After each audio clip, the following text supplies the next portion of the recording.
Then the eye doctor, I love the eye doctor. The other day, Javen, my son, he was there at the eye doctor. He was getting contacts for the first time. And the optometrist, she was so patient. She was amazing, teaching him how to put them on. Now, I've never put in contacts, so myself, I have no idea. Celeste has done it forever. And so he's over there trying to do it. And man, you have to really be sensitive with your eyeballs. Anybody? It's, man, you're like jamming things into them. It's dangerous. And I think about that every time I go to the optometrist. You see in these next images, it's this whole process of trying to see if your eyes are okay and see anything that's a matter with them. And then you start going to these other tests, and they'll put the big machine on your face and start looking at your eyes and flashing stuff at you. Anybody? And it's this whole process just to help you see better. I love this comedian, Brian Regan. He talks about how he went for like a long time without fixing his vision, his glasses, and he couldn't see anymore. And he's like, why wouldn't immediately improving your vision not be at the top of your list every day?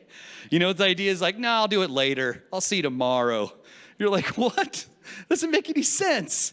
And that's the same concept we come up with here, is that whenever we're talking about the way we view things, even spiritually, we need to be those who have the right perspective. The right perspective.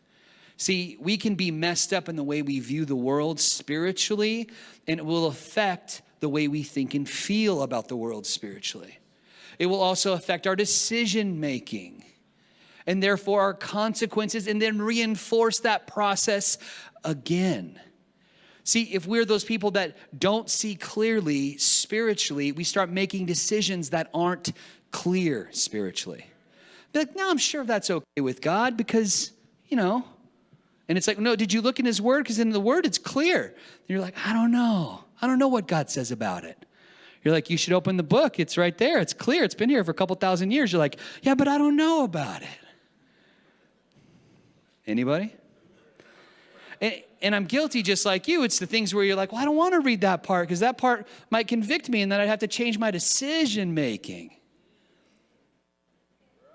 But then we wonder why we have all these consequences that we don't like whenever we haven't changed our viewpoint, the way we view everything. And it's the lenses we put in front of our face. It's the perspective by which we start this. See, perspective is everything because it starts the whole chain.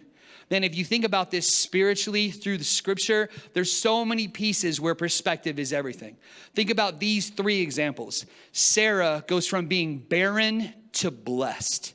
She didn't understand her process. She didn't understand the promise was coming for her. That was how God saw her. If she identified as barren, then she saw herself as cursed and not having any value. But God saw her as the mother to multitudes and to being a blessing to the whole world there with Abraham.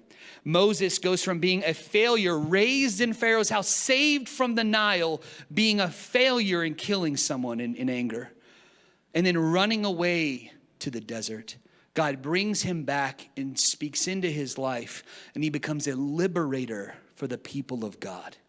See, the story is not over because God sees it in its entirety with a clarity while we see it like this. David is not even considered to be considered. We've talked about it. When they called in his family to be considered to be king, they left him in the field to tend sheep.